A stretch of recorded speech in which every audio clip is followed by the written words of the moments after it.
Always had a thing for after hours spots. When I was in high school and too young to go to clubs, a lot of the older cats would, before school or before work, pack a bag and then right afterwards go straight to clubs like Webster Hall or Paradise Garage, and they would stay there Friday night, Saturday night. Some of them would come home Sunday morning. Some people would stay even later.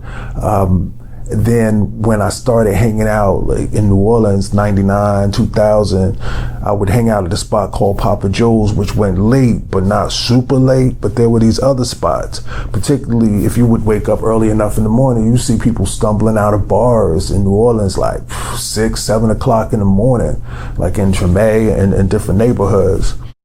I started hitting day parties up, not a lot, but hit a few day parties in the last couple of years, just checking them out.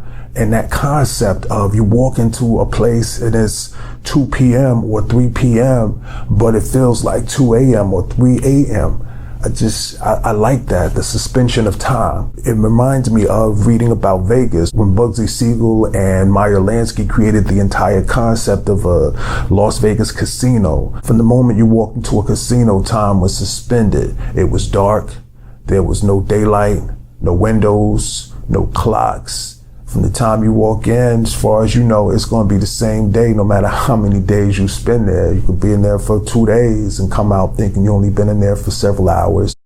The spoken word equivalent of all of this to me was in Dallas. It was a place called Reciprocity, and the host wouldn't even arrive till 1 or 2. So people start coming in at midnight, and you're thinking, this ain't gonna work.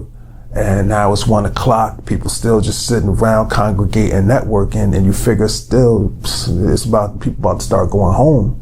And yet the host will come in 1:15, 1:30, the venue gets underway by 2, and people were all in, super attentive.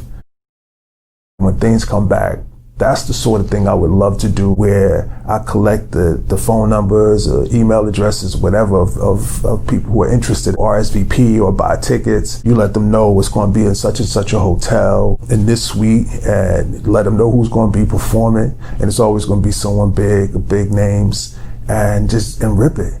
Open bar, food laid out. I would dig that. That would take me back. Just a spoken word event that just suspended time.